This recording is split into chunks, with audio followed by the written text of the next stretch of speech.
औरैया जिले की 203 विधानसभा दिव्यापुर में जन अधिकार पार्टी के प्रत्याशी ओम प्रकाश राजपूत से हमारे संवाददाता ने खास बातचीत किया है। देखिए यह खास रिपोर्ट। आज हम औरैया जिले के दिव्यापुर विधानसभा 203 में आज बात करते हैं जन अधिकार पार्टी के प्रत्याशी से। आइए उनसे बात करते हैं। नमस्कार, मैं ओम प्रकाश राजपूत दिव्यापुर विधानसभा 203 का प्रत्याशी जन अधिकार पार्टी का। हमारी भागीदार परिवर्तन मोर्चा पार्टी है जिसमें हमारे राष्ट्रीय अध्यक्ष माननीय बाबू सिंह कुशवाहा जी एवं हमारे भागीदारी परिवर्तन मोर्चा के भागीदार हमारे असुद्दीन ओवैसी जी एवं केवल रामधनी जो हमारी भागीदारी परिवर्तन मोर्चा एक उभर के आ रही है। हमारे देश में ही, स्टेट में ही नहीं बल्कि देश में इसका बहुत कुछ एक नई परिवर्तन ला रहे हैं हम लोग। जनता पार्टी हमारा सिर्फ एक ही नारा है लोगों से, जिसकी जितनी संख्या भारी उसकी उतनी हिस्सेदारी। आप जो 2022 का चुनाव लड़ रहे हैं, ये किन मुद्दों पर लड़ रहे हैं? हमारा मेन मुद्दा है कि हमें अपनी हिस्सेदारी चाहिए संख्या के हिसाब से। अगर 100 वैकेंसियाँ पुलिस की होती हैं तो उसमें हमारे अनुसूचित जाति जन और हमारे एससी जाति या ओबीसी जाति या हमारे हाई कास्ट सबकी जनसंख्या आधार पर हिस्सेदारी होनी चाहिए। अगर 100 वैकेंसियाँ होती है, अगर 2% अगर हमारे सामान्य जाति है तो 2% उनके भी बच्चे लगने चाहिए। अगर 10% ओबीसी है तो ओबीसी की लगना चाहिए। अगर एससी है, यानी कि सबको हिस्सेदारी। ये हमारी किसी व्यक्ति लड़ाई नहीं है, हमारी इससे लड़ाई है मुद्दों की।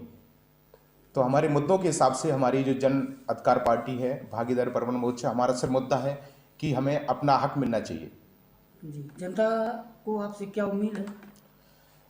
मैं ज़्यादा नहीं कहते हुए सिर्फ इतना बताना चाहता हूं कि मैं जब क्षेत्र का हमारे 203 दिव्यापुर विधानसभा का जब भ्रमण कर रहा हूं लगातार, तो लोगों में जन आक्रोश है। जो गवर्नमेंट पिछली रही है या वर्तमान में रही है, उनसे लोगों का ज़्यादा जन आक्रोश है। उन्होंने लोगों की जो अपेक्षाएं थी उस पर वो खरे नहीं उतरे हैं।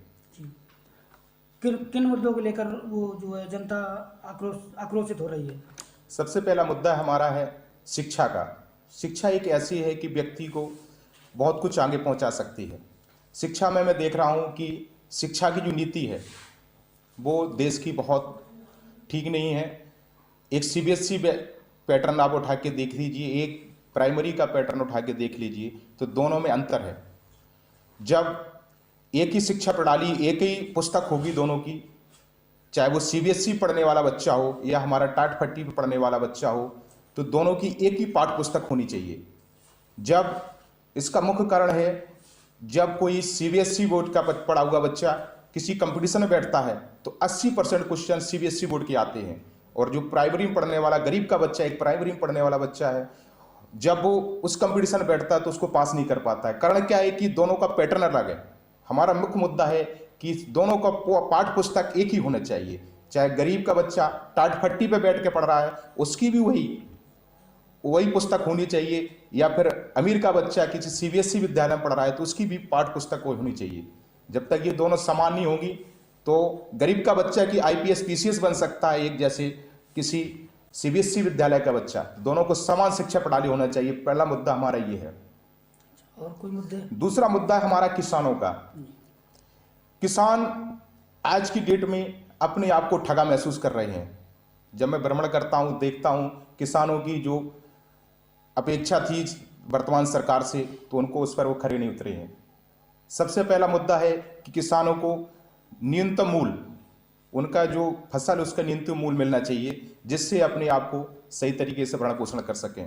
पहला मुद्दा। दूसरा मुद्दा है कि आज हम देख रहे हैं कि जानवरों का, गायों का सबसे बड़ा मुद्दा है। जहाँ तक लोगों के पास में जब बीच में जाते हैं तो हमारी जो सरकार, उन्होंने एक ही व्यवस्था की है। अगर जन अधिकार पार्टी की या भागीदारी परिवर्तन मोर्चा की सरकार बनती है तो हम एक ऐसा आयोग का गठन करेंगे जिससे ये गायों की समस्याएं हैं जो किसानों के प्रति, किसानों की जो फसल को वो नष्ट कर रही हैं, इस पर ही आयोग का गठन किया जाए और इस पर जल्द से जल्द इसका निवारण किया जाए। देख रहे हैं किसानों की, जब हम दुख दर्द को देखते हैं जब उनसे व्यक्तिगत हम घर डोर टू डोर मिल रहा हूँ, किसानों को दर्द को मैं महसूस करता हूँ, दिल से जब महसूस किया मैंने तो पाया। आप इससे देख लीजिए, किसी व्यक्ति का 1 बीघा खेत हो, उसी का पूरा जीविकोपार्जन उस खेत से ही चलता हो, उसका रोजी रोटी उस खेत से चलती हो। वो उस खेत को जब 50 गाय एक साथ अगर उस खेत को जब नष्ट कर देती हैं तो उसके दिल में उसके दर्द, उसका महसूस ये आज की वर्तमान गवर्नमेंट नहीं महसूस कर पा रही है, क्योंकि ये केवल हवाई देखते हैं, उसके दिल में उतर के नहीं देख रहे कि उसका दिल का दर्द देखिए। जब उसकी फसल नष्ट हो जाएगी तो बेचारे बच्चों को या अपने परिवार को जीविकोपार्जन कैसे चलाएगा। चलो कोई बात नहीं, आपने ये व्यवस्था बना दी, गायों का आपने इस तरीके से व्यवस्था बनाई, लेकिन उसका आपके रास्ता तो ढूंढना चाहिए कि जो 50-50 गाय किसानों को उसकी फसल नष्ट कर देती हैं तो उसका दर्द दिल से महसूस करना चाहिए। अगर आप गवर्नमेंट में बैठे हैं तो आपकी जिम्मेदारी बनती है। बेरोजगार युवाओं के लिए आप क्या कहना चाहेंगे? हमारे सबसे ज़्यादा बेरोजगार युवा, इस पर भी हमारी एक नीति का गठन किया जाएगा, हमारी जन अधिकार पार्टी। क्योंकि बेरोजगार क्यों होते हैं, उसका मुख्य कारण है कि उनको टेक्निकल शिक्षा नहीं मिलती है।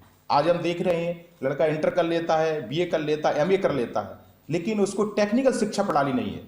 एमए करने के बाद ज़्यादा से ज़्यादा वो बीएड कर लेगा या फिर कुछ दूसरे क्षेत्र में जाता है, लेकिन अगर टेक्निकल प्रणाली हो, अगर इंटर के बाद लड़के को आईटीआई है, अदरवाइज कोई टेक्निकल शिक्षा दी जाती है तो इंटर के बाद अपने पैरों पे वो खड़ा हो जाएगा।